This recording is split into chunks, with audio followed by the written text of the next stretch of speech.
في محكم كتابه الحكيم. بسم الله الرحمن الرحيم. ومن اعتدى عليكم فاعتدوا عليه بمثل ما اعتدى عليكم. وقال سبحانه وتعالى: إنما جزاء الذين يحاربون الله ورسوله ويسعون في الأرض فسادا أن يقتلوا أو يصلبوا أو تقطع أيديهم وأرجلهم من خلاف أو ينفوا في الأرض. سیرت پیغمبر اسلام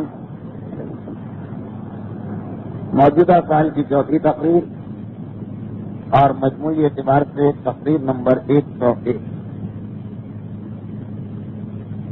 ہجرت کے بعد 5ویں سال کے اختتامی واقعات اور 6 سال کے ابتدائی واقعات بیان کیے جائیں گے. لیکن 2 گزارشات کر لی جائیں. پہلی بات تو یہ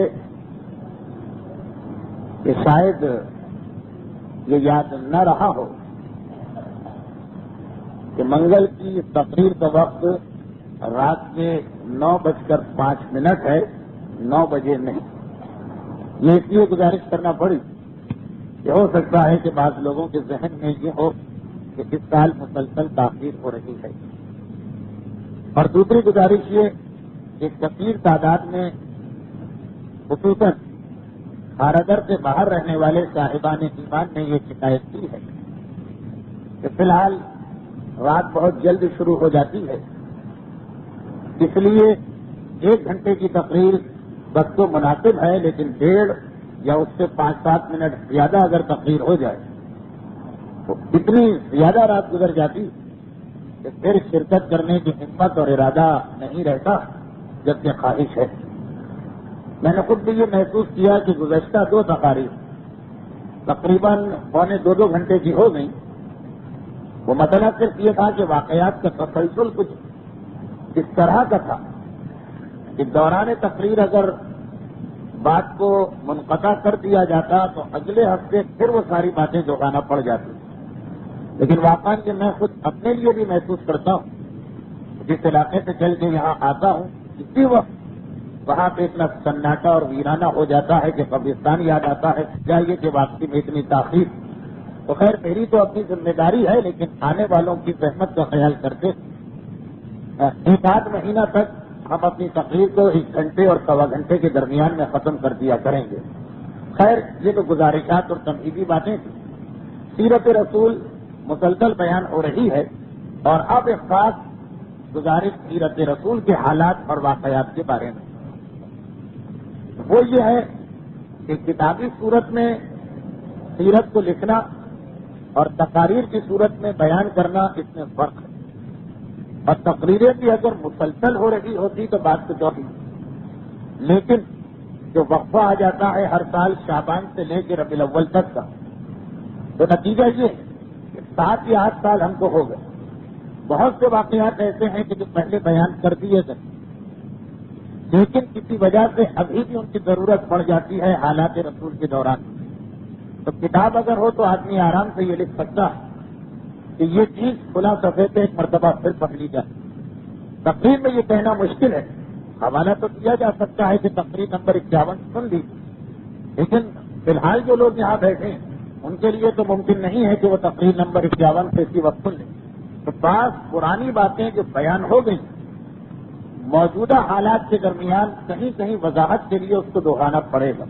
جیسے پچھلی ہی دفعہ جناب سعد ابن معاذ کے وہ تمام متفرق حالات تو سیرت رسول کی ابتدائی تقریروں میں بکھرے ہوئے انہیں جمع کرنا پڑا تاکہ جو سعد کے حالات میں آخری جملہ تجار قبر کا تھا اس کی اہمیت واضح ہو جائے.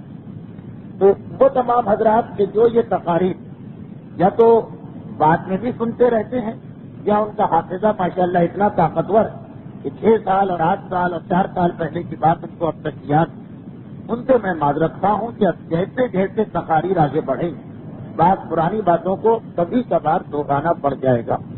خصوصاً اس لیے یہ بات مجھے آج اس لیے کہنا پڑی، خصوصاً اس لیے کہ بعض واقعات ایسے ہیں جس کے بارے میں یہی اختلاف ہے علماء میں کہ وہ واقعہ کب پیش آئے، جنگ خندق سے پہلے پیش آیا یا جنگ خندق کے بعد پیش آیا. تو اب اگر وہ واقعہ پہلے بیان چکا مگر کچھ اور علماء نے کہا ہے کہ وہ واقعہ بعد میں پیش آیا، تو اب جب خندق کے بعد کے حالات بیان ہوں گے اس کی جانب اشارہ تو کرنا پڑے گا. اور یہ 3 4 5 ایسی چیزیں جن میں یہ اختلاف شدید ہے، ان کی تکرار لامحالہ ہو کے رہے گی. کوشش یہی کروں گا کہ ایسی باتوں کو بہت ہی مختصر رکھا جائے. خیر ان تمہیدی باتوں کے بعد اب ایک مرتبہ یہ یاد دلاتے ہوئے کہ جنگ خندق اختتام کو پہنچی اور جنگ خندق سے فوراً بعد اللہ کے حکم سے پیغمبر کو یہودیوں کے آخری قبیلے کے خلاف بھی جہاد کرنا پڑا جو مدینے میں مقیم تھا. دوسرے الفاظ میں یہ کہا جا سکتا کہ جنگ خندق کے بعد جب آخری یہودی قبیلے سے جہاد ہوا اور بنو قریظہ کو بھی مدینے سے نکال دیا گیا. البتہ ان معنوں میں جو تفصیل آپ نے سنی کہ کس طرح سے توریت کے حکم کے مطابق ان کی گردنیں اڑائی گئیں، تو مسلمانوں کو بیک وقت 2 فتنے اور 2 دشمنوں سے نجات مل گئی. یہودیوں کا مسئلہ ان معنوں میں حل ہو گیا کہ مدینہ ان سے خالی ہو گیا، اور خندق کی لڑائی میں اپنی عبرتناک شکست کے بعد اب کفار مکہ میں اتنا حوصلہ نہ رہا کہ وہ واپس مدینے پہ آ کے کبھی حملہ کریں. تو تاریخی اعتبار سے بیک وقت یہ 2 فائدے حاصل ہو رہے ہیں. مکے کے کافروں سے بھی نجات مل رہی اور مدینے کے یہودیوں کا فتنہ بھی مکمل طور پہ ختم ہو رہا. غزوہ خندق اور غزوہ بنو قریظہ. اب وہ وقت آ گیا کہ مدینے کی اسلامی حکومت کو مستحکم کیا جائے، کیونکہ یہ 2 بڑے خطرے دور ہو گئے.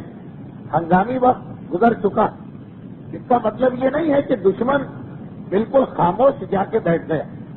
مکے والوں نے بہرحال چھیڑ چھاڑ کا سلسلہ تو جاری رکھا. مدینے پہ حملہ کرنے کی ہمت تو ختم ہو گئی، لیکن بہرحال اطراف کے قبیلوں کو اکسایا جاتا تھا، سازشیں کی جاتی تھی، مختلف لوگوں کو انہیں سازشوں کے لیے بھیجا جاتا تھا. وہ سلسلہ جاری تھا، لیکن آمنے سامنے آ کے مقابلے کی ہمت نہ رہی. اور اسی طرح سے یہودی مدینے سے ختم ہو گئے، لیکن خیبر میں ان کا بڑا مرکز تو موجود ہے. جب تک کہ وہ مرکز ختم نہیں ہوتا یہودی خطرہ برقرار رہے گا. لیکن مدینے کی حد تک کم از کم حالات بالکل ٹھیک ہو چکے ہیں. اسی دوران اب اسی حوالے سے 2 واقعات اور پیش آئے. ان 2 واقعات نے بھی مدینے کے حالات کو بہتر بنانے میں بڑا نمایاں کردار اختیار کیا. لیکن وہ 2 حالات کیا ہیں؟ بہت سرسری علماء نے ان کو لکھا ہے اور آگے بڑھ گئے، اس لیے کہ سیرت کی کتابوں میں اس کی تفصیل میں جانے کی ضرورت نہیں. لیکن جب ہم باقاعدہ انالیسس کرتے ہیں اور تجزیہ کرتے ہیں تو یہ 2 واقعات بھی اس اعتبار سے بڑے اہم کہ ان سے یہ پتہ چلتا کہ پیغمبر اسلام کس طرح سے بر وقت ان واقعات کا ایسا جواب دیا کہ پھر دشمنوں کی چھوٹی موٹی سازشیں بھی کمزور پڑ گئی. وہ 2 واقعات کیا ہیں؟ آرابی کا مدینے میں قتل رسول کے ارادے سے آنا اور سلام ابن ابل حقیق کا قتل. اب ان 2 کی تفصیل، لیکن اس سے پہلے ایک آخری ٹکڑا سن لیا جائے غزوہ بنو قریظہ کے حالات کا. یہودی قبیلہ سارا مارا گیا. پیغمبر واپس شہر مدینہ کی جانب آ رہے ہیں. مدینے میں آنے کے بعد پیغمبر کو پھر وہ افسوسناک خبر ملی کہ سعد ابن معاذ کی طبیعت اور خراب ہو گئی. لیکن اس یہودی قبیلے سے جنگ کے نتیجے میں پیغمبر اسلام کی ازواج میں ایک اور زوجہ کا اضافہ ہوا جن کا نام ہے جناب ریحانہ خاتون. البتہ جناب ریحانہ خاتون کا واقعہ خود اپنی جگہ پہ ذرا اختلافی واقعہ. کچھ علماء اس واقعے کو مانتے ہیں، کچھ مانتے ہی نہیں. اور جو علماء اس واقعے کو تسلیم کرتے ہیں ان میں بھی یہ اختلاف ہے کہ بعض کہتے ہیں کہ جناب ریحانہ خاتون پیغمبر اسلام کی کنیز تھی اور بعض کہتے ہیں کہ یہ پیغمبر کی زوجہ تھی. علامہ مجلسی نے حیات القلوب جناب ریحانہ خاتون کا واقعہ بڑے سرسری طور پہ لکھا، لیکن باقی علماء نے اس میں تفصیل دی ہے اور اسی تفصیل کو ذہن میں رکھتے ہوئے یہ واقعہ پیش کیا جا رہا کہ غزوہ بنو قریظہ کے اختتام پر بنو قریظہ کی جو عورتیں گرفتار ہوئی انہیں پھر یا آزاد کر دیا گیا یا مسلمانوں کی تنیدی میں دیا گیا اور ان مسلمانوں نے بعد میں ان کو آزاد کر دیا۔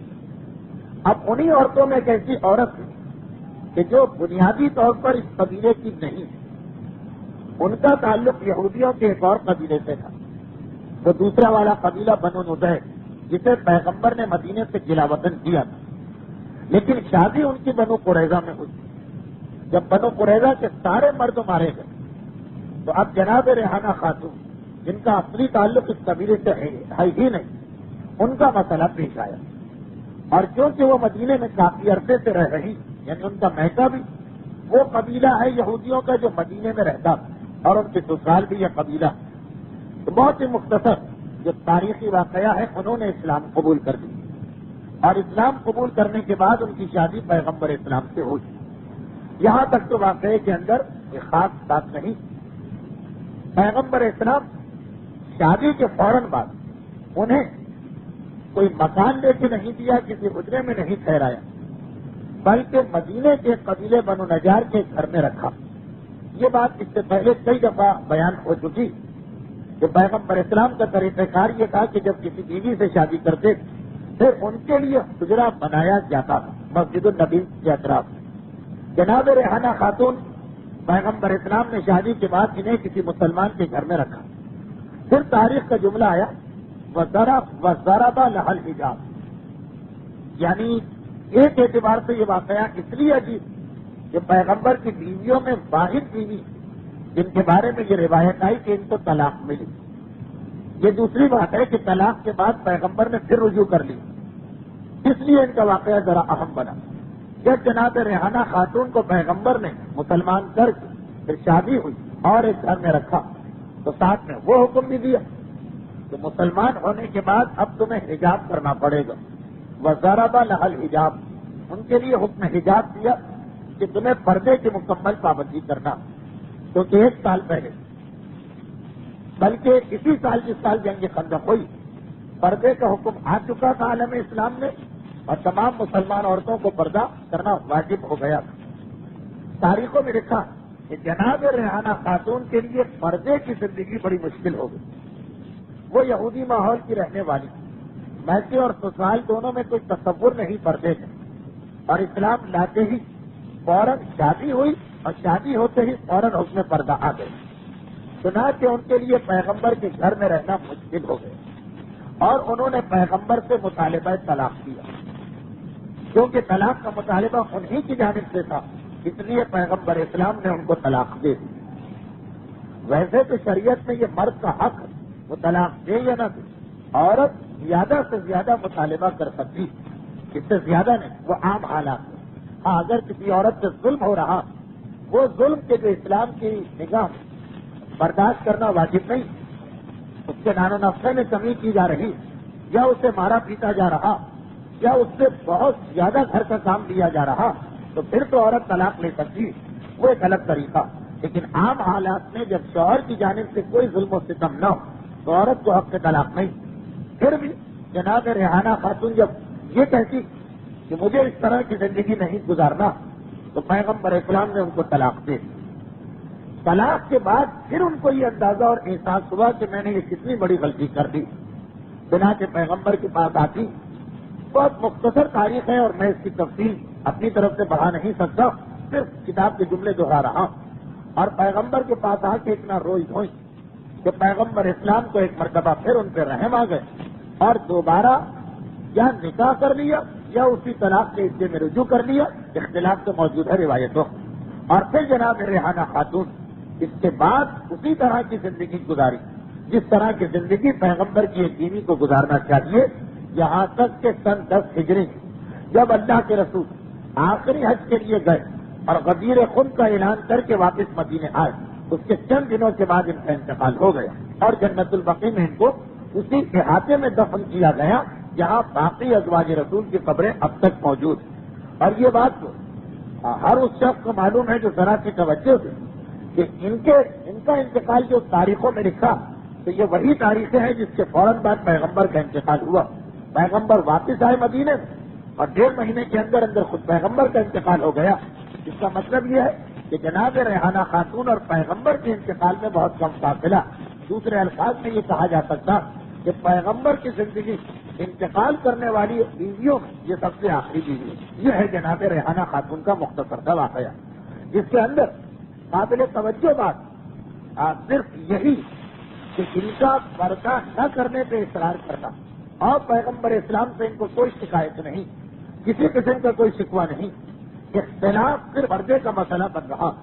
پیغمبر نے یہ خیال کیے بغیر کہ مثلا اس میں پیغمبر کی عزت اور احترام بھی تو شامل ہو سکتا، پیغمبر کے خاندان کی توہین بھی تو آ سکتی کہ میری کوئی بیوی مجھ سے طلاق مانگی، لیکن دیکھیے دو چیزیں پیغمبر کے سامنے آ گئی، یا پیغمبر پردے کے معاملے میں نرمی اختیار کرے، اور یہ کہ اپنی اور اپنے خاندان کی اور رسالت کی ذمہ داریوں کا احترام کریں، یعنی یہ جھوٹی ایک قسم کی عزت ہوتی، لوگ کیا کہیں گے، معاشرہ کیا باتیں بنائے گا، کھلا آدمی کے گھر میں طلاق ہو گئی۔ پیغمبر کے سامنے یہ دو طریقے، اگر پیغمبر جناب ریحانہ خاتون کی فرمائش کو قبول کر اور پردے کے مسئلے میں ذرا بھی نرمی اختیار کریں تو اور انہیں پیغمبر سے کوئی شکوہ اور شکایت نہیں، وہ پیغمبر کے گھر میں ہمیشہ رہنے کو تیار، مگر اس حجاب کے ساتھ نہیں، اس پردے کے ساتھ نہیں۔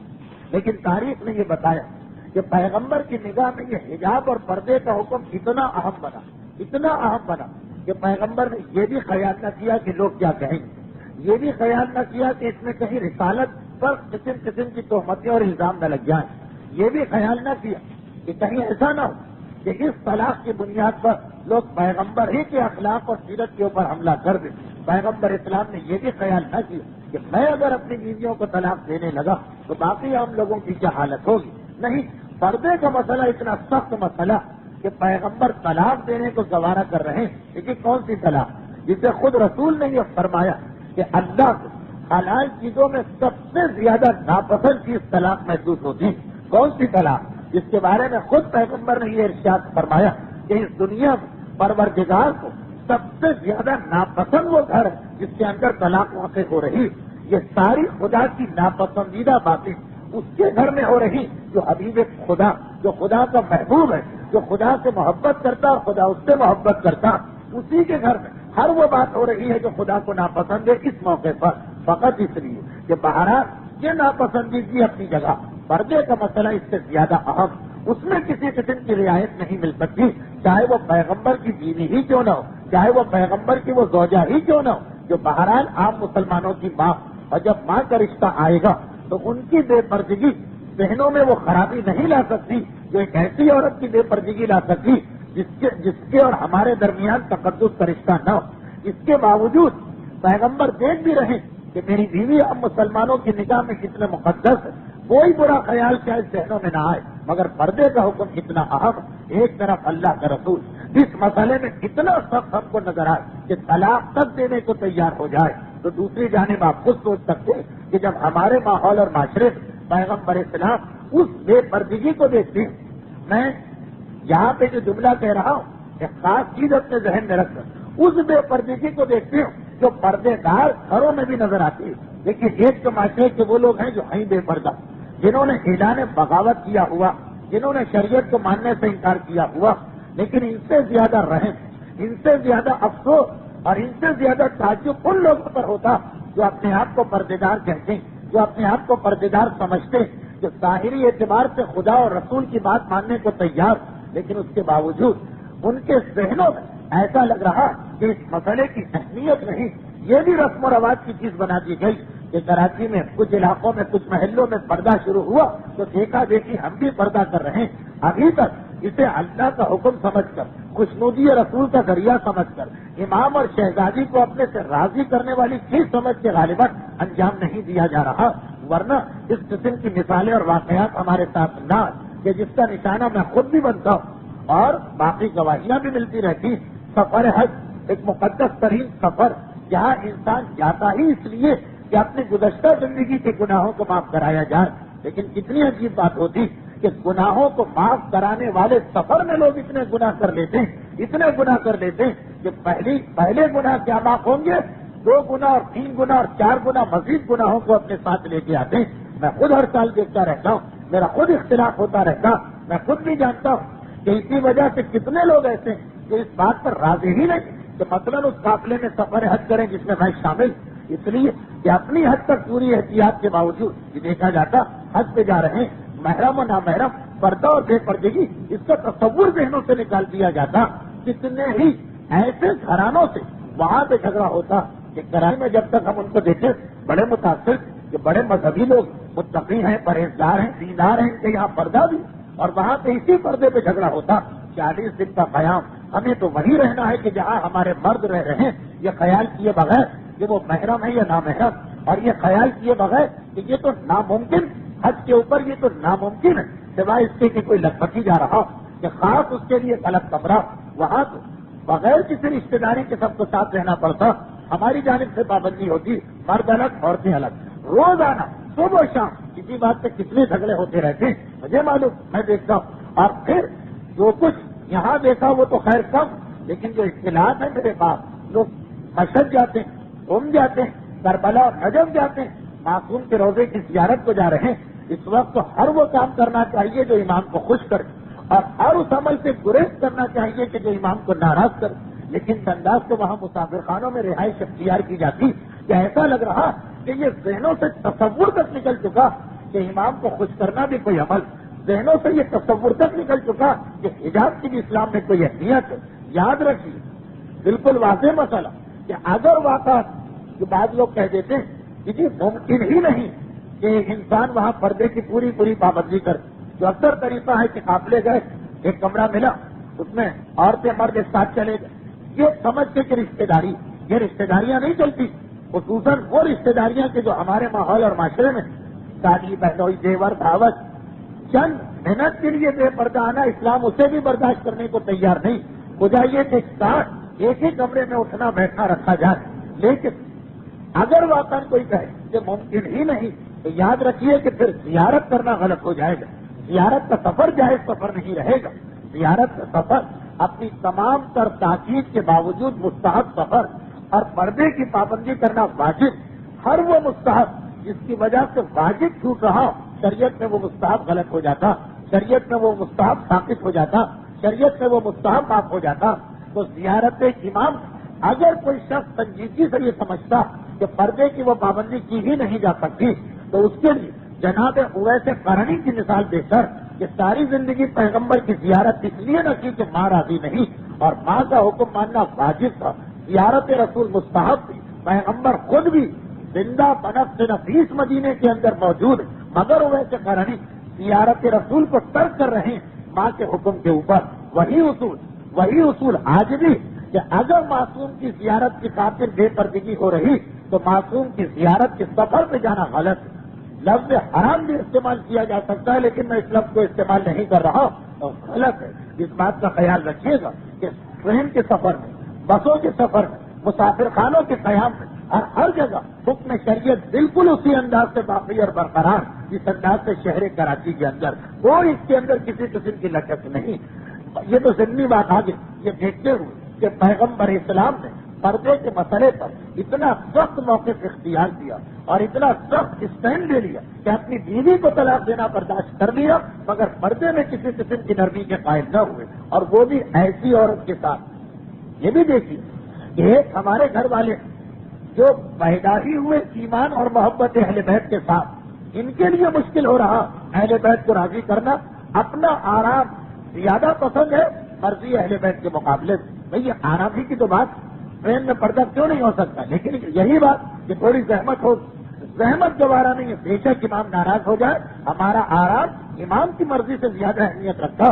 امام ناراض ہو جائے تو کیا حرج ہے، لیکن جو ہم کو آرام چاہیے اس میں کمی نہ آئے. اور وہاں ریحانہ خاتون کون کہ جن کی ساری زندگی یہودیت میں گزری، جنہوں نے جب سے آنکھ کھولی ہے اس وقت سے پیغمبر سے شادی ہونے تک ان کے پاس تصور بھی نہیں ہے حجاب کا.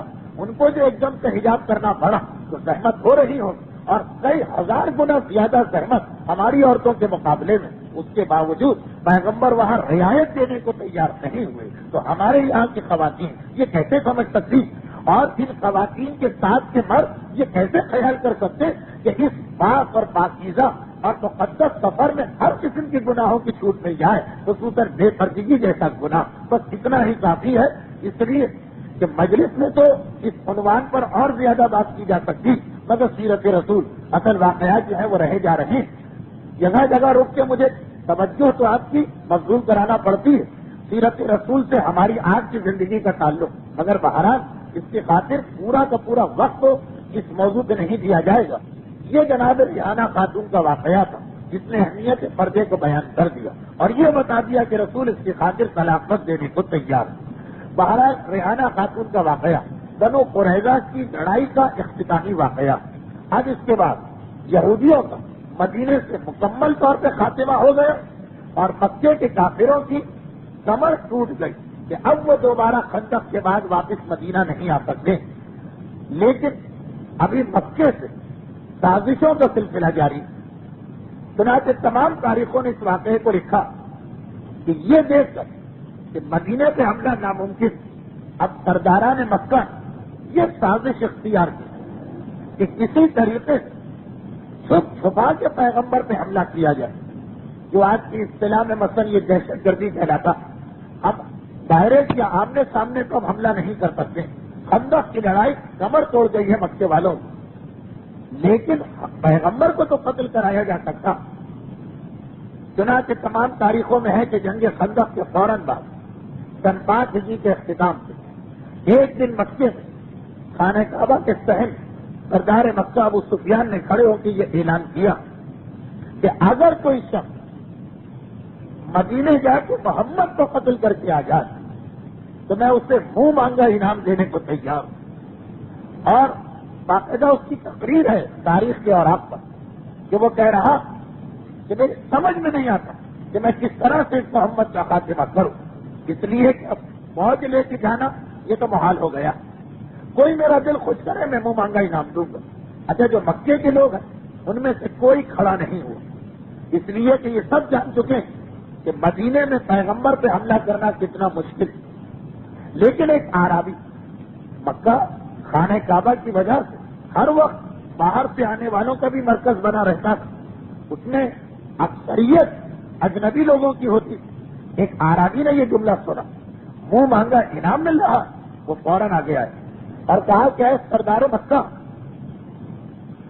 اگر آپ انعام کے ساتھ ایک وعدہ اور کر لیں کہ میرے بیوی بچوں کا خیال آپ کریں گے اور اگر مجھے کوئی نقصان پہنچ گیا تو اس کی ساری ذمہ داری آپ لیں گے تو میں اس مہم کو انجام دینے کو تیار ہوں۔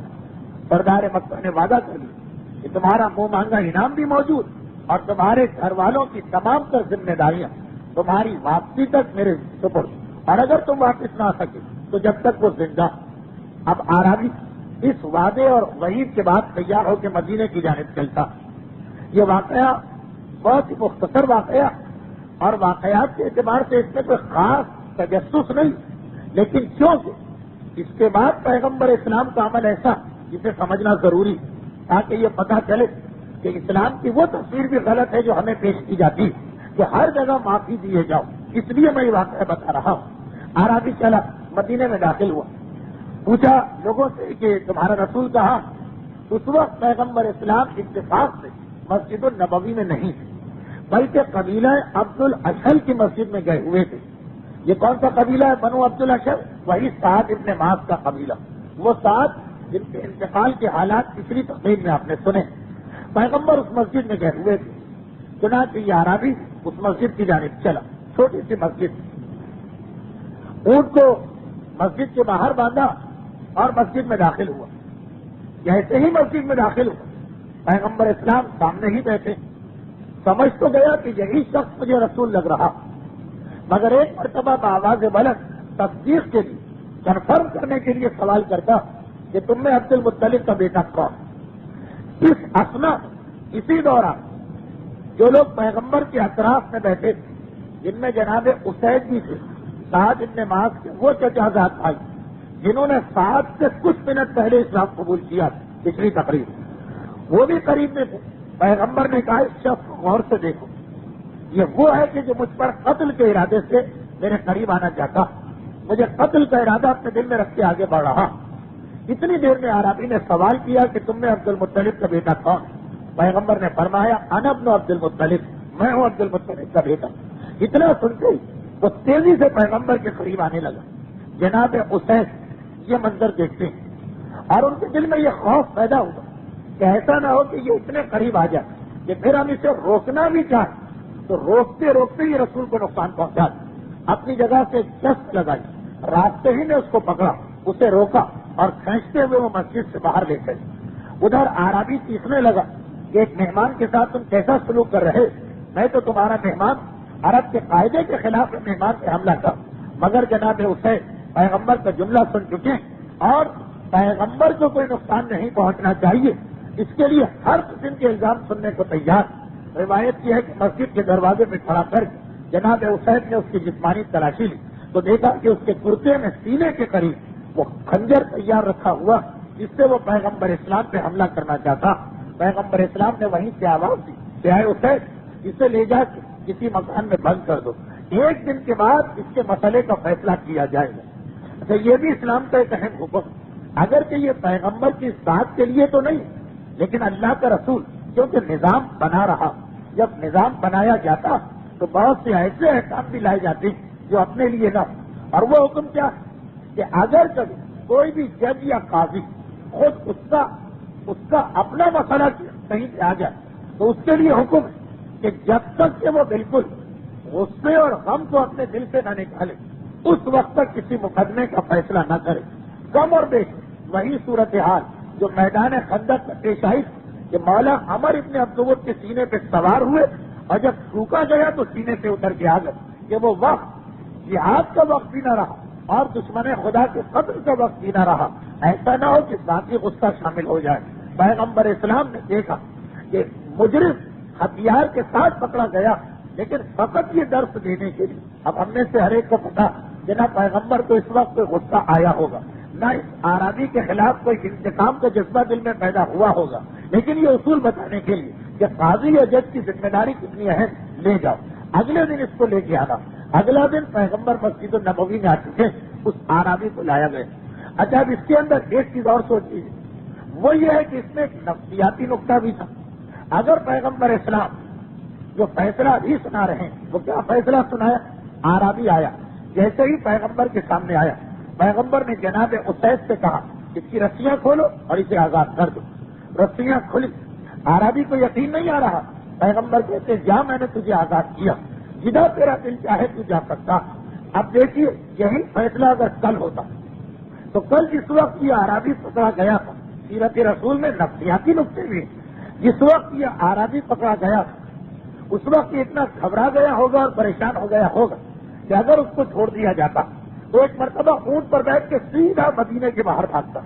لیکن اب جو اسے ایک دن قید رکھا گیا تو آپ سوچیے کہ 24 گھنٹے مسلسل یہ کیا سوچ رہا ہوگا، اس کے دل میں کیا خیال آ رہا ہوگا، کیسے کیسے اس نے نہ سوچا ہوگا کہ اب مجھے یہ سزا ملے گی، اب مجھے قتل کیا جائے گا، اب میرے بچے یتیم ہو جائیں گے، اب میرے گھر والے بے سہارا ہو جائیں گے۔ 24 گھنٹے جو اس کو دیے گئے، اس وقت آزادی ملتی تو گھبراہٹ میں فوراً بھاگتا۔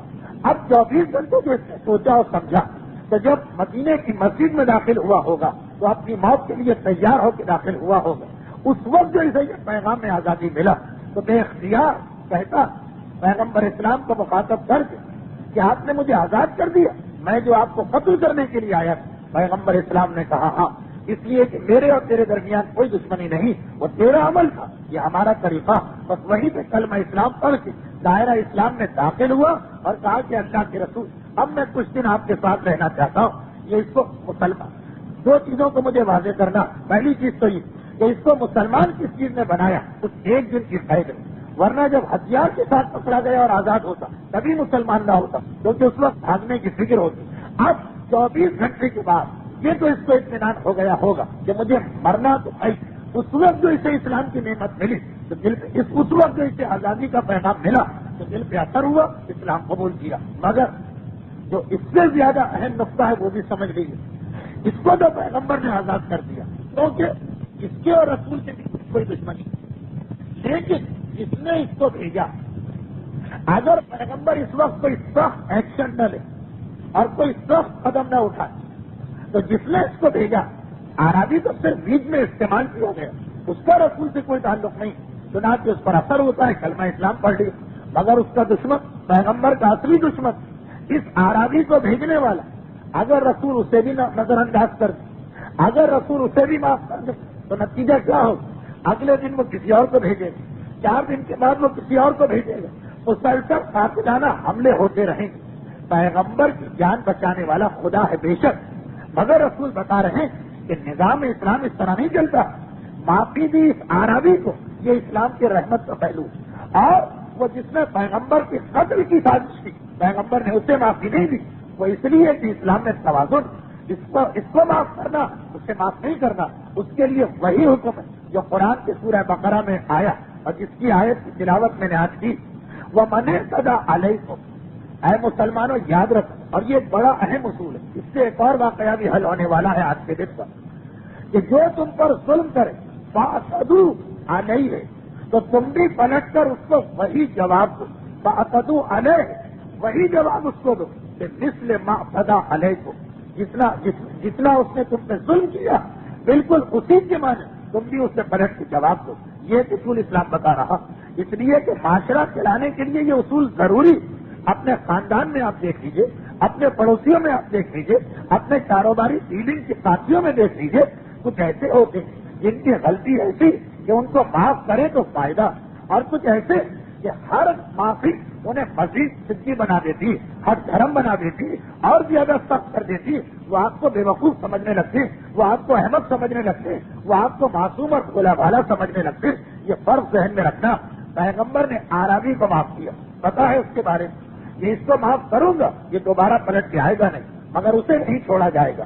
البتہ سزا نہیں دینا ہے اسے، بلکہ صرف یہ پیغام پہنچا دینا کہ جو تم کر رہے تو مسلمان بھی تمہیں جواب دے سکتے ہیں. یہ بھی ایک بہت بڑی چیز ہے کہ دشمن کے دل پہ خوف پیدا کرنا. لڑنا اتنا اہم نہیں ہے، دشمن کو خوفزدہ رکھنا کہ وہ حملہ کرنے کا اس کے دل میں خیال ہی پیدا نہ ہو. چنانچہ عربی کا واقعہ ختم ہوا لیکن ابھی نامکمل. پیغمبر اسلام نے اپنے خاص صحابی کو بلایا، عمر ابن امیہ زمری. یہ وہ صحابی جن کے حالات پر ایک پوری تقریر محسنان اسلام کے عنوان میں کر چکا ہوں آج سے 9 سال پہلے. عمر ابن امیہ زمری، اور ان کا تذکرہ ویسے بھی گزشتہ 2 سال کی تقاریر میں کئی مرتبہ آیا. بہرحال یہ توہین تو ہے لیکن بات کو واضح کرنے کے لیے کہتے یہ وہی صحابی جن کے کردار کو سامنے رکھ کر اردو زبان میں عمر و عیار کے نام سے کردار بنایا گیا.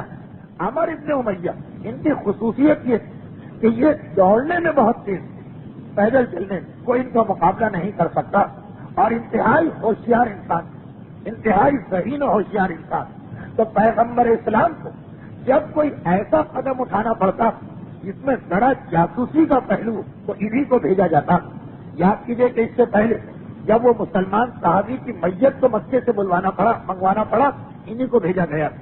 تو اس وقت کا مسئلہ بھی ایسا، پیغمبر مکے پہ حملہ نہیں کرنا چاہتے بلکہ جس نے پیغمبر کے خلاف قتل کی سازش کی اسے ایک پیغام دینا چاہتے ہیں کہ اگر تم اپنا طریقہ کار نہیں بدلو تو ہم بھی تمہیں جواب دے سکتے ہیں.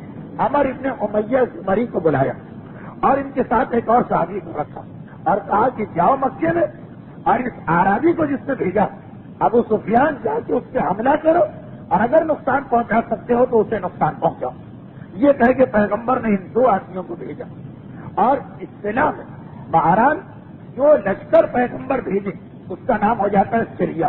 تو تاریخوں میں اس کا نام آ گیا سریہ عمر ابن امیہ. اس مشکل بحث سے پتہ نظر کہ اس کو سریہ مانیں گے یا نہیں. یہ 2 آدمی گئے، یعنی جس طرح آج کل کمانڈو ایکشن ہوتا کمانڈوز کو بھیجا جاتا، ان 2 کو پیغمبر نے بھیجا. اور یہ بڑی تیزی کے ساتھ ان کو بھیجنے کی 2 وجوہات تھی. ایک تو یہ کہ پیغمبر کو معلوم مکہ پورا دشمنوں کا شہر، وہاں پہ کوئی قتل نہیں کرانا پیغمبر کو، خالی ایک قسم کا خوف پیدا کرنا.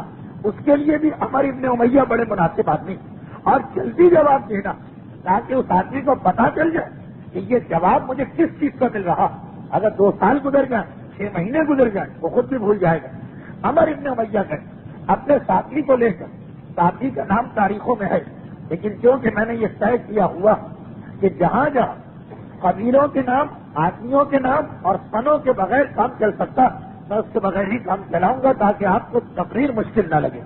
عمر ابن امیہ اپنے ساتھی کو لے کے مکے میں پہنچے. اب آسان نہیں ہے سردار مکہ پہ حملہ کرنا. پیغمبر تو پھر بھی کھلے میں بیٹھتے، وہاں تو بہت زیادہ انتظامات اور احتیاطات ہوتی. تو سب سے پہلے تو یہ خانہ کعبہ کے قریب گئے تاکہ طواف کر لیں. مستحبات میں سے ایک مستحب کہ جب آپ کسی مسجد میں داخل ہوں تو اس کو سلام کریں، اور مسجد کا سلام ہے 2 رکعت نماز. اور جب کبھی آپ مکے میں داخل ہوں تو خانہ کعبہ کو سلام کریں، اور خانہ کعبہ کا سلام ہے اس کے گرد طواف 7 چکر لگانا. تو پہلے تو یہ اس مستحب فریضے کو انجام دینے گئے، اور مکے میں کسی نے ان کو نہیں پہچانا، مگر کسی سردار کی کنیز اس کی نگاہ ان پر پڑی، اور عجیب بات کہ مردوں میں کوئی نہیں پہچان سکا، اس کنیز میں پہچان لی اور آواز دی کہ اے اہل مکہ، تم اتنے اطمینان کے ساتھ بیٹھے، تمہیں پتا نہیں کہ مسلمانوں کا سب سے ہوشیار آدمی اب ابن امیہ تمہارے درمیان آ گیا. بس اتنا جو سننا اور آواز کا بلند ہونا. تو ایک مرتبہ پورے طواف کرنے والے حج میں بے چینی پیدا ہو. پیغمبر نے عمر ابن امیہ کو بھیجا اس لیے تھا کہ وہ کسی کے ہاتھ نہیں آ سکتے. یہ وہ غزوہ نہیں جس میں پیغمبر کو شہادت چاہیے، یہ تو وہ مہم جس میں پیغمبر کو واقعا فرار چاہیے کہ خالی وہاں خوف پھیل جائے اور میرا آدمی آ جائے. جیسے ہی عمر ابن امیہ کو پتا چلا کہ میرا راز کھل گیا اور میرے بارے میں لوگوں کو معلوم ہو گیا، وہ تیزی سے اس مجمع سے نکلے. اب ان کے ساتھی وہ تو بڑے گھبرا گئے. انہوں نے کہا کہ کیونکہ پیغمبر نے جنگ کا حکم نہیں دیا، میں مدینے جا رہا ہوں. یہ کہہ کے وہ مدینے چلے گئے. عمر ابن امیہ کو پتا، اسی لیے پیغمبر نے ان کو لیڈر بنایا کہ رسول نے مجھے کس لیے بھیجا معلوم. چنانچہ خانہ کعبہ سے نکلے اور جس کر کے سامنے کی پہاڑیوں کے غار میں چلے گئے. خانہ کعبہ کے چاروں طرف پہاڑیاں ہی پہاڑیاں. حتیٰ یہ کہ آج 1400 سال کے بعد جب اکثر پہاڑیوں کو کاٹ دیا گیا پھر بھی پہاڑیاں نظر آ جاتی ہیں، اور 1400 سال پہلے یہ ساری پہاڑیاں موجود ہیں. خانہ کعبہ سے نکلے اور پہاڑی میں چلے گئے. اب پہاڑیوں میں غاروں میں جا کے چھپے. بار بار مکے والے یہ تو دیکھ چکے ہیں کہ یہ آدمی پہاڑی پہ چڑھ کے اندر چھپ گیا. بار بار مکے والوں کے گروہ وہاں آتے ہیں. عمر ابن امیہ کسی کو اپنی ایک جھلک دکھاتے ہیں، وہ دوڑ کے یہاں آتا، غار میں سے دوسرے غار میں چلے گئے. غرض یہ کہ اچھی طرح سے انہیں زیر کیا اور پریشان کیا، اور کہتے رہے کہ میں تم کو چھوڑوں گا نہیں اور میں تم میں سے بات کو قتل کروں گا. بار بار یہاں تک کہ پورا دن اس میں گزر گیا. رات کا وقت آ گیا. رات کے وقت اتفاق سے مکے والوں میں سے ایک آدمی جو کانا تھا اپنے جانور لا کے وہاں بیٹھا، اور کیونکہ اس کا طرز عمل ایسا کہ عمر ابن امیہ پر واجب ہو گیا تھا کہ اسے قتل کر. وہ غار کے باہر آ کے بیٹھے. اسے پتہ ہی نہیں کہ اس غار کے اندر پیغمبر کا یہ صحابی، اور اس نے شعر و شاعری شروع کر دی. کیونکہ آج دن کو عمر ابن امیہ کا واقعہ پیش آیا تو اس کی شعر و شاعری کا رخ بھی مسلمانوں کی جانب تھا، اور پھر پیغمبر اسلام کو برا بھلا کہنا شروع کیا. شریعت اسلامیہ واجب ہے، یہ خالی سلمان رشدی کے لیے اور خالی امام خمینی کا فتویٰ نہیں، ہر مرجع کا فتویٰ ہے ہر اس آدمی کے لیے جو پیغمبر کی شان میں گستاخی کرتا. کہ اگر رسول اور امام کی شان میں گستاخی کرنے والا کوئی آدمی ملے اور ہم اتنی طاقت رکھتے ہوں کہ اسے قتل کر سکتے ہوں تو واجب ہے اسے قتل کر دینا، ورنہ گناہگار ہو. عمر ابن امیہ نے کچھ دیر تو برداشت کیا، لیکن جب اس کی یہ گالم گلوچ اور سب کو شتم کا سلسلہ بڑھتا رہا تو ایک مرتبہ غار سے نکل کے حملہ کیا، اسے قتل کیا، اس کے جانوروں کو مارا اور اس کے بعد مدینے کی جانب دوڑے. مدینے کے قریب آئے. اتفاق سے اس وقت مکے والوں کے 2 جاسوس مدینے کے قریب بیٹھے. عمر ابن امیہ نے دونوں پہ حملہ کیا، ایک کو قتل کیا، ایک کو پکڑ کے خدمت رسالت میں آیا. پیغمبر اسلام اس آدمی کو آزاد کر دیا اور یہ پیغام دے کے بھیجا کہ یاد رکھو اگر آئندہ کوئی جاسوس یا قاتل مکے سے مدینے میں آیا تو ہم بھی اس کا جواب دینا جانتے ہیں. بس کتنا پیغام دیا. عمر ابن امیہ کو شاباش دی. اس مہم کا مقصد پورا ہو گیا. اور نتیجہ کیا نکلا؟ اس کے بعد سے نہ مکے کے سردار کو یہ ہمت ہو کہ قاتلانہ حملے کے لیے کسی قاتل کو بھیجے، اور نہ ہی مکے کا کوئی سراغ رسان یا جاسوس مدینے میں آ سکا. اب دیکھیے پیغمبر اسلام کا طرز عمل، جو حملہ کرنے کے لیے آیا اسے آزاد کر دیا، کیونکہ اس سے کوئی نقصان نہیں تھا اسلام کو.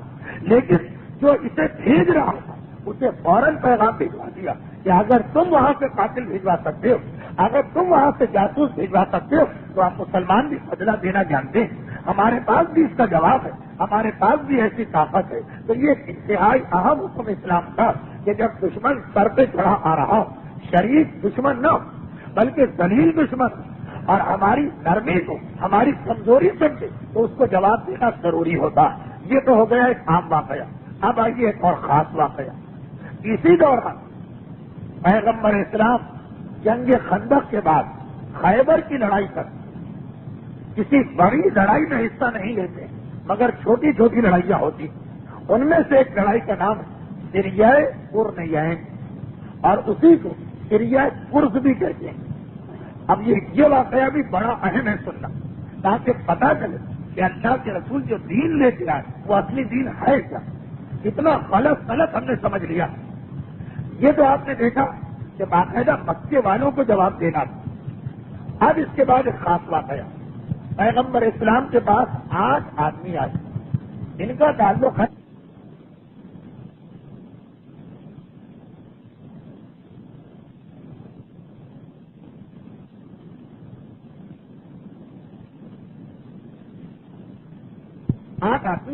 اور یہ قبیلہ قرنیہ سے تعلق رکھتے ہیں۔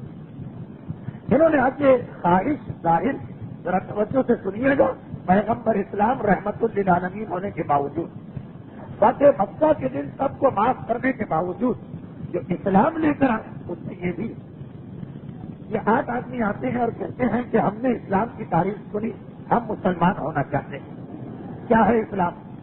پیغمبر نے اسلام کا تعارف کیا اور ان لوگوں نے اسلام قبول کر لی۔ چند دن وہ لوگ مدینے میں رہے اور اس کے بعد پھر کہنے لگے کہ اللہ کے رسول، مدینے کی آب و ہوا ہمیں موافق نہیں آ رہی، ہم لوگ بیمار ہو گئے اور ہم یہ چاہتے ہیں کہ صحت کی خاطر آب و ہوا کو بدل دیا جائے۔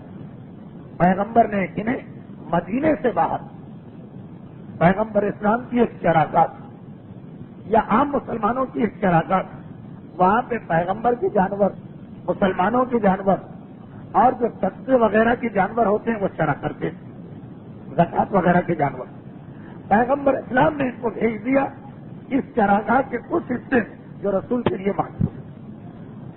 اچھا، وہاں پہ پیغمبر اسلام کے جو جانور ہیں وہ چرتے ہیں اور پیغمبر کا غلام جس کا نام یسار ہے وہ وہاں پہ ان جانوروں کی دیکھ بھال کرتا ہے۔ عرب میں اکثر بیماریوں کا علاج اونٹ کے دودھ سے کیا جاتا، یعنی یہ سب سے بہترین دوا، خصوصاً ایسی تمام بیماریوں جو صحرا کی بیماریاں ہوں۔ پیغمبر نے ان سے کہا کہ تم جاؤ وہاں میرے جانور اونٹ، ان کا دودھ بھی پینا، کھلی آب و ہوا، مدینے سے باہر کا علاقہ، تمہیں صحت بھی حاصل ہو جائے گی۔ یہ لوگ چلے گئے، کچھ دن وہاں رہے۔ اس کے بعد یا تو یہ شروع ہی سے غلط نیت سے آئے یا یہ ہے کہ اسلام کی سختیاں ان سے برداشت نہیں ہوں۔ وہ آج آ کے کچھ دن رہے اور آخر ایک دن آپس میں مشورہ کیا کہ اب یہ بات تاریخ اسلام اور سیرت رسول پڑھنے والا ہر آدمی جانتا کہ عربوں کی نزدیک سب سے بڑی دولت اونٹ ہوتے ہیں، یہ سونا چاندی بھی ان کے نزدیک بیکار، جو سب سے بڑا تحفہ کسی کو دے سکتے ہیں وہ اونٹ، جو سب سے بڑی دولت کوئی کما سکتا ہے وہ اونٹ۔ انہوں نے دیکھا کہ یہاں پیغمبر اسلام کے اتنے جانور آپس میں منصوبہ بنایا، پیغمبر کا غلام کیا تھا اسے قتل کیا اور پیغمبر کے سارے جانوروں، سارے اونٹوں، ایک ایک اونٹ 4-4 5-5 لاکھ سمجھ لیجیے اس زمانے کے اعتبار، سارے اونٹوں کو اپنے ساتھ لے کے چلے اور جو پیغمبر کے غلام کو قتل کیا تو عام طریقے سے قتل نہیں کیا، پہلے اس کی زبان کاٹے، اس کے بعد اس کی دونوں آنکھوں کاٹے، چبھو کے اسے اندھا کیا اور اس کے بعد اسے قتل کیا اور یہ جانور لے کے چلے۔ پیغمبر اسلام کو اطلاع ملی کہ اس طرح سے یہ جانور بھی چوری ہو گئے اور آپ کا غلام بھی قتل کیا گیا۔ یہی وہ موقع جہاں اسلام کا ایک اہم حکم نازل ہوا، حکم قصاص اور حکم محاربہ۔ یہ 2 حکم اسلام کے بہت ہیں۔ حکم محاربہ کیا ہے؟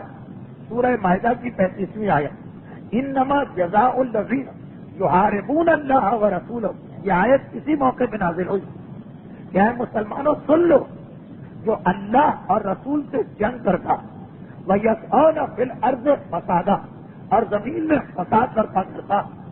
اب قرآن کہہ رہا ہے اس کی سزا یہ ان یقتلوا، یا اسے قتل کرو، اور یصلبوا، یا اسے سولی دے دو، اور تقطع ایدیہم وارجلہم من خلاف، یا اس کے ہاتھ پاؤں کاٹو مخالف سمتوں، سیدھا ہاتھ کو الٹا پیر، یا الٹا ہاتھ کو سیدھا پیر، اور ينفوا فی الارض، یا اسے جلاوطن کر دو۔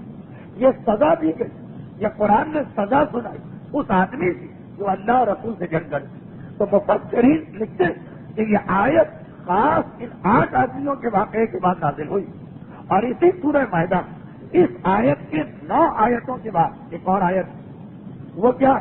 وَكَتَبْنَا عَلَيْهِمْ فِيهَا، قرآن کہتا کہ ہم نے تورات میں یہ حکم لکھ دیا، أَنَّ النَّفْسَ بِالنَّفْسِ، جان کے بدلے جان، وَالْعَيْنَ بِالْعَيْنِ، آنکھ کے بدلے آنکھ، وَالْأَنْفَ بِالْأَنْفِ، ناک کے بدلے ناک، وَالْأُذُنَ بِالْأُذُنِ، کان کے بدلے کان، وَالسِّنَّ بِالسِّنِّ، اور دانت کے بدلے دانت، وَالْجُرُوحَ قِصَاص، اور زخموں میں بھی بدلہ لیا جائے گا۔ یہ 2 آیتیں کم و بیش اسی موقع پہ نازل ہے۔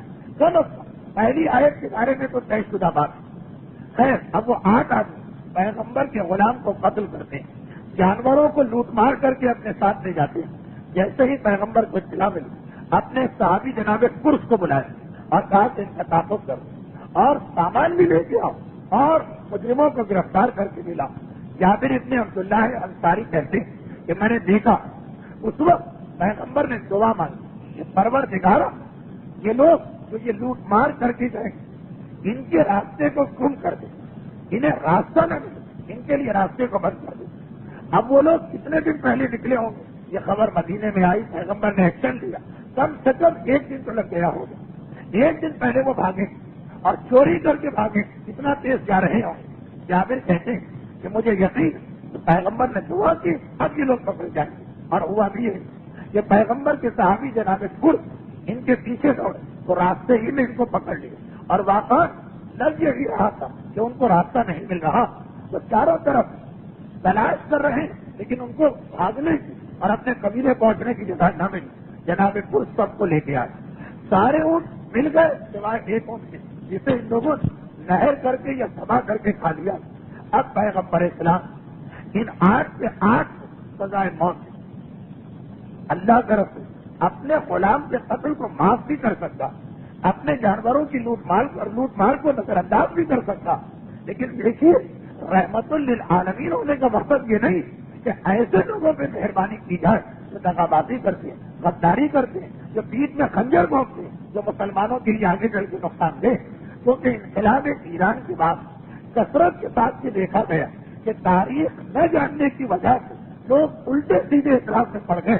ایک اعتراض یہ بھی ہوا، تو یہ واقعات بھی معلوم ہونا چاہیے۔ پیغمبر 8 سے 8 کو قتل کی سزا دی، اور قتل سے پہلے جن لوگوں نے پیغمبر کے غلام کی آنکھوں میں کانٹے چبھوئے، پیغمبر نے ان کی آنکھوں میں کانٹے چبھوئے اور پہلے ان کو اندھا کیا، اس کے بعد ان کو سزا دی گئی۔ ایک حکم ہے اسلام کا اور بڑا اہم حکم کہ اگر کوئی آدمی دوسرے کو کوئی زخم پہنچائے تو کیا ہے اس کی سزا؟ سزا یہ ہے کہ جس نے یہ ظلم کیا اس کے جسم پر اتنا ہی بڑا زخم لایا جائے گا۔ اگر کسی نے چھری ماری اور 1 انچ کھال پڑ گئی تو اب اس کی سزا کچھ ویسے نہیں، جس نے یہ چھری ماری اس کو پکڑ کے اسی خنجر سے اس کے جسم کی 1 انچ کھال کو اتارا جائے۔ اگر کسی نے کسی کی ناک کاٹی تو اس کی سزا کوڑے نہیں، اس کی سزا جیل نہیں، اس کی سزا پیسے نہیں، واقعہ یہ حکم ہے کہ چھری اور چاقو اٹھاؤ اور ناک کاٹنے والے کی ناک کو کاٹا جائے۔ اگر کوئی کسی کی آنکھ پھوڑ دے تو آنکھ پھوڑنے والے کی آنکھ کو پھوڑا جائے گا۔ اقتصاد واجبات میں سے ایک واجب یقول بالقصاص حیات یا اولي الالباب، قرآن کہہ رہا اے صاحبان عقل اس میں تمہاری زندگی ہے، اس حکم پہ عمل کرتے رہنا۔ آج بھی یہ حکم ہے اسلام میں، یہ نہیں کہ کوڑے مارو اور معاف، جیل میں ڈال دو اور 6 مہینے کے بعد معاف، جی نہیں، وہی عزم کسی کو وہی حصہ کاٹنا پڑے گا۔ اور پیغمبر نے اس پہ عمل کر کے دکھایا کہ اپنے غلام کی موت کی سزا قاتلوں کو باقاعدہ سولی دی جا رہی، وہ کس وجہ سے؟ سورہ مائدہ کی 35ویں آیت کی وجہ سے۔ اور ان کی آنکھیں پھوڑی جا رہی، وہ کس لیے؟ سورہ مائدہ کی 41ویں آیت کی وجہ سے۔ 41ویں آیت میں جان کے بدلے جان، آنکھ کے بدلے آنکھ۔ 35ویں آیت میں جو اللہ اور رسول سے جنگ کرتے ہیں اور غداری کرتے ہیں انہیں قتل کرو یا سولی دو یا ان کے ہاتھ پاؤں کاٹو۔ تو پیغمبر نے واقعات اس پہ عمل کر کے یہ بتایا کہ نظام اسلام میں رحمت ہے، معافی ہے، مہربانی ہے، شفقت ہے، عفو ہے، مگر یہ دیکھنا پڑتا کہ سامنے والی پارٹی کیسی، یہ دیکھنا پڑتا اس پر رحم کر رہے ہیں وہ کیسا، سانپ پر رحم کھانا، اس کو موقع دینا کہ وہ کسی اور بے گناہ انسان کو جا کے ڈس لے، یہ ذہن میں رکھنا۔ اب یہ ایک واقعہ ہو، اس کے بعد سیرت رسول کا ایک اور واقعہ سنیں اور بات ختم۔ یہ تیسرا واقعہ ذرا لوٹ مار کا واقعہ۔ آج کی ساری تقریر اسی قسم کے چھوٹے چھوٹے واقعات، یا کوئی قاتل آ گیا یا کوئی لوٹ مار کرنے والا آ گیا، لیکن کیونکہ ہر ایک میں ایک پیغام، اس تیسرے واقعے میں بھی ایک بہت اہم پیغام ہو سکتا ہے کہ پورا واقعہ آج کا، لیکن خلاصتاً سن لیجیے۔ اس واقعے کا نام ہے ابو سلمہ کا سریا۔ یہ بھی تقریباً پہلے واقعے سے ملتا جلتا، مگر پہلے واقعے میں غداری، دغا بازی، کہ پہلے اسلام قبول کیا پھر کافر بن گیا۔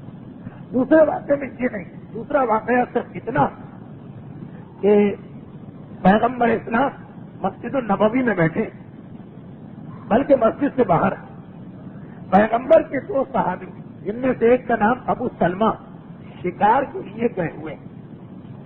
ایک مرتبہ پیغمبر کے کان ان کی آواز آتی ہے، وہ کہہ رہے ہیں واہ صباح، واہ صباح، یعنی دوڑو دوڑو مدد کے لیے آؤ۔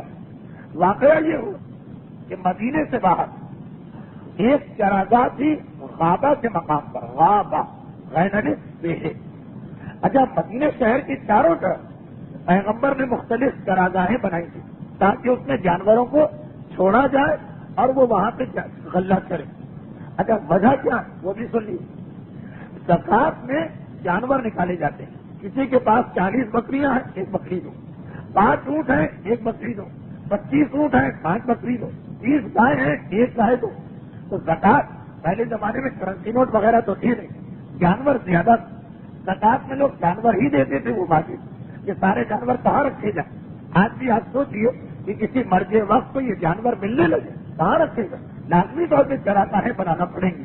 تو مدینے کے باہر زکات کے جانوروں کے پیغمبر نے مختلف چراگاہیں بنائی، ان میں ایک چراگاہ صاف واقعہ آپ نے ابھی سنا، ایک کا آپ سن رہے ہیں۔ یہ شام کی طرف، جو راستہ شام کی طرف جاتا، یعنی جو لوگ مدینے کی زیارت کر چکے، وہ جو بیت الحضر جہاں جناب سیدہ بیٹھ کے ماتم کرتی، اس کے پیچھے کی جانب کہیں پہ یہ چراگاہ، ایک کافر جس کا نام اینیا، وہ آ کے حملہ کرتا اور پیغمبر اسلام کے جانوروں کو لے کے جا رہا۔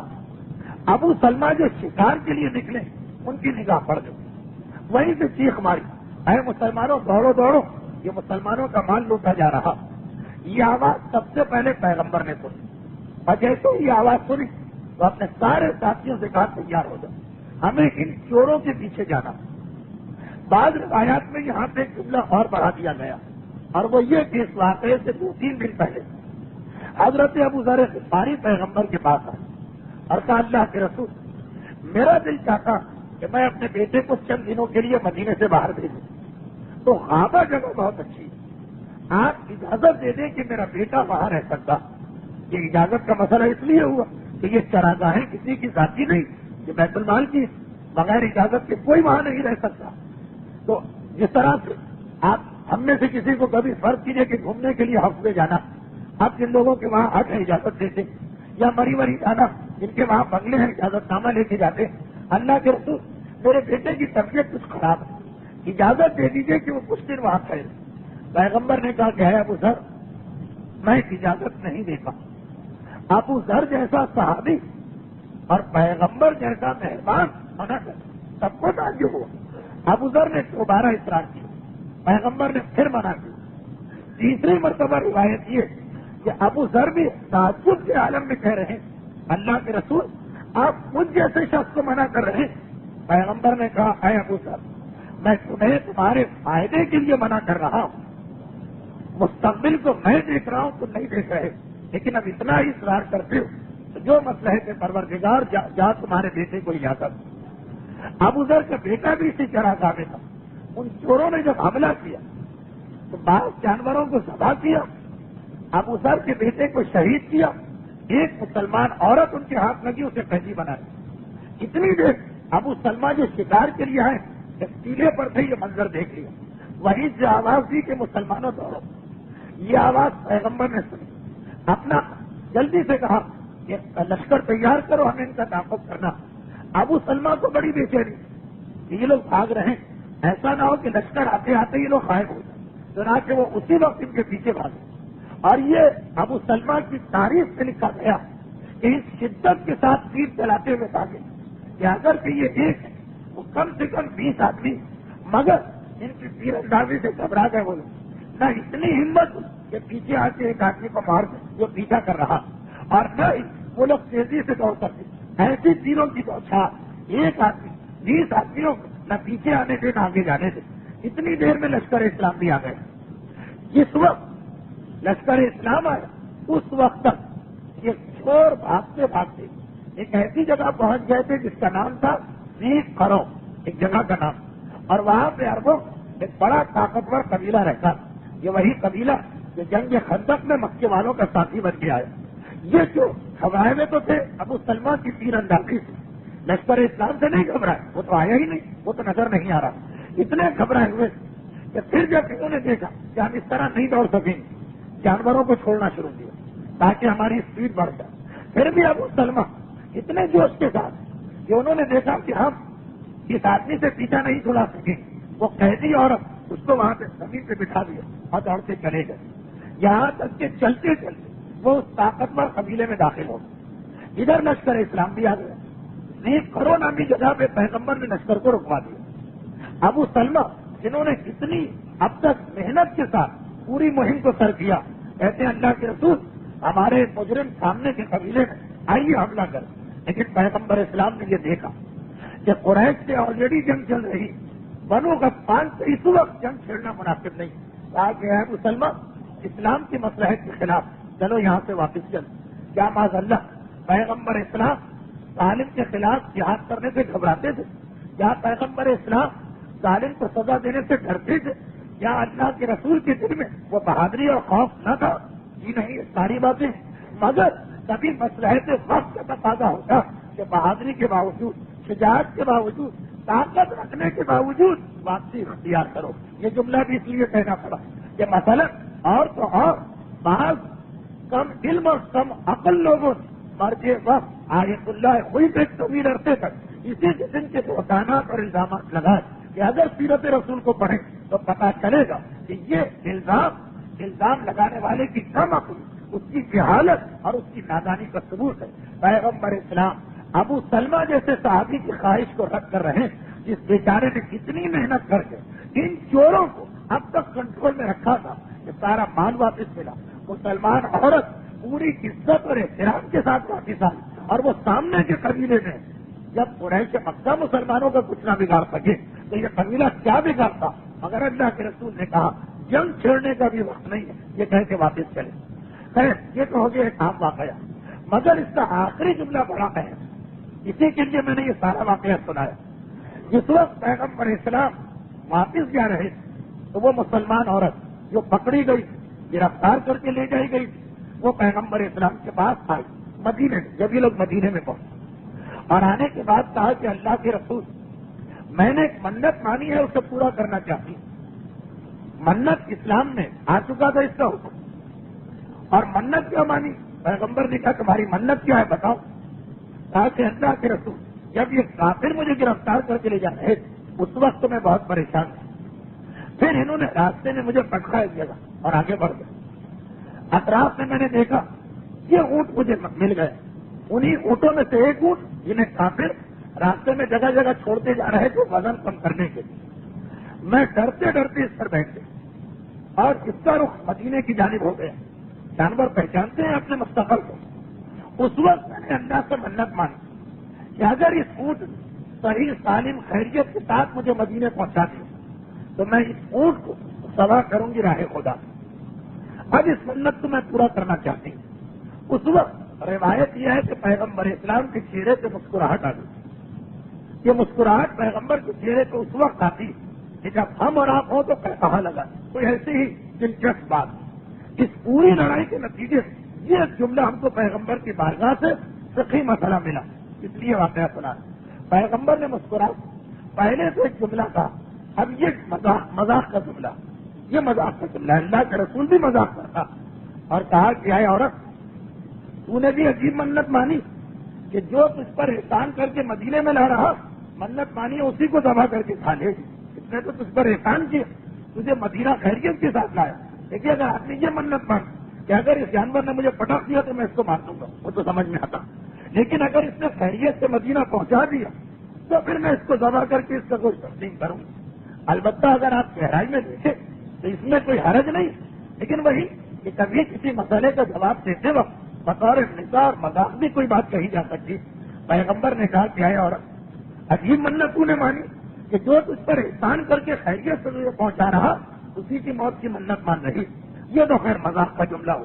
اس کے بعد پیغمبر نے جملہ کہا جو توضیح المسائل اور تمام فقہی کتابوں میں مسئلہ بن گیا۔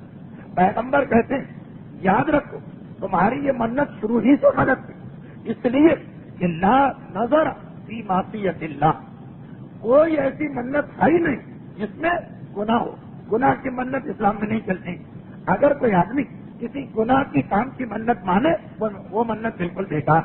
اچھا اس جملے کا اس عورت سے تعلق نہیں، وہ تو پیغمبر ایک مسئلہ بتا رہے ہیں، اس کے بعد والا جملہ اس سے متعلق لا نظر فی معصیت اللہ، خبردار ایسی منت نہ ماننا جو گناہ کی، اور اگر مان بھی لی وہ منت تو بالکل بیکار، کام ہی نہیں آتی۔ یہ منت ماننا کہ مثلا بلا کام ہو گیا تو ننگے پیر ایسے مقام سے گزریں گے کہ جہاں نامحرم دیکھ رہے ہیں، یہ منت معصیت کی منت، نامحرم سے پیر چھپانا واجب، یا اسی قسم کی اور کوئی منت، آدھے دن کا روزہ رکھیں گے، اسلام میں آدھے دن کا کوئی روزہ نہیں ہوتا، یہ منت معصیت۔ یا جیسے مولا کے پاس اس عورت کی منت ہے کہ اس نے منت مانی کہ میرا بلا کام ہو گیا، تو اسلام میں تو یہ ہے کہ پیدل حج کرو، اس نے اپنی عقل لڑائی اور منت مانی کہ پھر میں ہاتھوں کے بل پہ حج کروں، میرے مولا نے کہا یہ منت بالکل لغو اور بیکار۔ تو ہر وہ منت کہ جس کا تعلق اللہ کی نافرمانی سے ہو، جس میں کوئی حرام ہو رہا وہ بیکار ہے۔ ہر وہ منت بیکار ہے کہ جس کے اندر کوئی بیکار کام کی منت مانی جا رہی۔ اور تیسرا اصول رسول دے رہے، اس حدیث میں دو ہی جملے، لا نظر فی معصیت اللہ فلا تملکیھا، اور یاد رکھو وہ منت بھی بیکار ہے جسے ہم اردو میں کہتے ہیں کہ حلوائی کی دکان پہ دادا کا فاتحہ، وہاں پہنچے آپ نے فاتحہ پڑھی، اس کا ثواب میرے دادا ابا کو ملے، مال اس کا، دکان اس کی، اور ثواب ہم لوٹ کے لے جا رہے ہیں۔ اس کو پیغمبر بتا رہے ہیں کہ لا نظر فی معصیت اللہ ولا تملکیھا، اور ایسی چیز میں بھی منت نہیں ہوتی جس کی تو مالک نہیں، جو تیری چیز نہیں۔ فَإِنَّهَا نَاقَةٌ مِّنْ قِبَلِي، یہ اونٹ تو میرا اونٹ، یہ میرے جانوروں میں سے، وہ جب چرا کے لے گئے تھے تو پیغمبر کا اونٹ تھا، اونٹ پیغمبر کا ہے، اور ذبح کرنے کی منت کی عورت مانگ رہی، پیغمبر نے کہا یہ منت نہیں چلے گی، منت وہ ہے کہ اپنا مال خرچ کرو، اپنی رحمت برداشت کرو، وہ منت کہ خیر کی ملکیت، لیکن پوری وضاحت لا تملکیھا فإنها ناقۃ من قبل، میرے اونٹوں میں سے یہ اونٹ، اس پہ تو کیسے منت مانگ سکتی؟ یہ منت اللہ کی یہاں قبول نہیں۔ منت کے دو مسئلے ہیں، گناہ کی منت بالکل بیکار، کوئی ایسی منت جس کا تعلق نماز چھوڑنے سے ہو، روزہ ترک کرنے سے ہو، خمس نہ دینے سے ہو، حج پر نہ جانے سے ہو، گناہ کی کوئی بھی منت، اور کوئی ایسی منت جس کا تعلق اپنے مال سے نہ ہو، کسی غیر کے مال سے۔ تو ہمارے یہاں کی خواتین جو اکثر منت وہ مانتی جس میں پیسے شوہر کی جیب سے نکلنے والے، وہ شرن وہ منت باطل، اس میں گناہ تو نہیں ہے لیکن منت شروع ہی سے غلط۔ یا ایسی منت مانتے کہ جس میں یہ ہو کہ ہمارا کام ہو گیا تو کسی اور کو کسی عمل پہ مجبور کریں گے، بیٹے کو فقیر بنایا جائے گا، بننا ہے تو خود فقیر بنے، لیکن اپنا منت اپنی ہو اور اس کا تعلق کسی اور سے ہو، بوجھ کسی اور پہ ڈالا جائے، یہ منت اسلام میں منت ہی نہیں ہے، بالکل غلط ہے۔ اور اسی کے ساتھ اتفاق سے تاریخ کے آخر میں یہ دو مسئلے خود آ گئے، شروع میں بھی کچھ مسئلے گزر گئے، آج کی گفتگو ہمارے اختتام کو پہنچی۔ تو آج کی گفتگو کا اہم پہلو یہ کہ پیغمبر اسلام ایسی کوئی رحمت اور معافی نہیں جس سے شروع میں تو واہ ہو لیکن بعد میں اس کا نتیجہ اسلامی معاشرے کے لیے خطرناک نکلے، چاہے مکے سے آنے والا قاتل ہو اور چاہے مدینے کے قریب لوٹ مار کرنے والے لوگ۔ ویسے پیغمبر کے لیے ایک اونٹ دو اونٹ کیا حیثیت رکھتے ان کے خاطر پیغمبر لشکر اسلام لے کے جائے، لیکن مسئلہ اصول کا اور مسئلہ مستقبل کا ہے۔ بس یہیں سے اسی واقعے کے دن ایک اور چیز کو بیان کرنا ضروری ہے، وہ 75ویں تقریر میں آ تو چکا سلام کا قتل مگر ایک مرتبہ پھر اس کو دہرانا پڑے گا. اور یہاں سے انشاءاللہ اب جو ہماری آئندہ منگل کی تقریر ہوگی صلح حدیبیہ کا موضوع شروع ہوگا، کیونکہ اب بالکل ہم وہاں پہ پہنچ چکے ہیں. آخر میں پھر 2 اعلانات کو دوہرا دیا جائے. اس تقریر کا وقت 9:05 منگل کی رات، یعنی شب بدھ منگل کا دن گزر گیا. اور دوسری بات یہ کہ اب 1.5 گھنٹے کی مجلس فی الحال نہیں ہوگی. 1.5 گھنٹے کی تقریر جب تک کہ یہ سردیوں کا زمانہ چل رہا، انشاءاللہ 1 گھنٹہ یا 70 منٹ، جیسے آج 72 منٹ کی تقریر ہوئی، اسی طرح سے یہ تقریر مکمل ہو جائے کرے گی. ہماری گفتگو اختتام کو پہنچی تو پروردگارہ واسطہ اسی رسول کا کہ جس کا ذکر ہم سب نے سنا اور ذکر کو انجام دیا گیا، ہمیں دنیا اور آخرت رسول والے رسول کے ماننے والوں اور ان کی مدد حاصل کرنے والوں میں قرار دے. ذکر رسول کا واسطہ پیغمبر کے تمام ماننے والوں کو جو پیغمبر اور ان کی حال کو مانتے ہیں دنیا اور آخرت کی ہر پریشانی سے نجات دلا. پروردگارہ جس طرح اللہ کے رسول اپنے زمانے کے ایسے ظالموں کو قتل کرنے کا حکم دیا اور ایسے ظالموں کے خلاف جہاد کیا، آج کی دنیا میں جہاں جہاں ایسے ظالم خصوصاً صدام ملعون ان سب کو نیز کو نابود فرماؤ. پروردگارہ اسی ذکر رسول کا اور اس دین کا واسطہ جسے رسول لے کے آئے اس کی حفاظت کی خاطر غیبت امام ہمارے جتنے علماء اور مجتہدین خصوصاً آیت اللہ کوئی اور ان کے اہل و عیال کی نگہبانی اور حفاظت فرماؤ. ہمارے جملہ مرحومین کی مغفرت فرماؤ اور پیغمبر اسلامی کی آخری اولاد فرزند آخر اور اپنی آخری حجت امام عصر و زمان کے ظہور میں تعجیل فرما. ربنا تقبل منا انك انت السميع العليم. برسات میں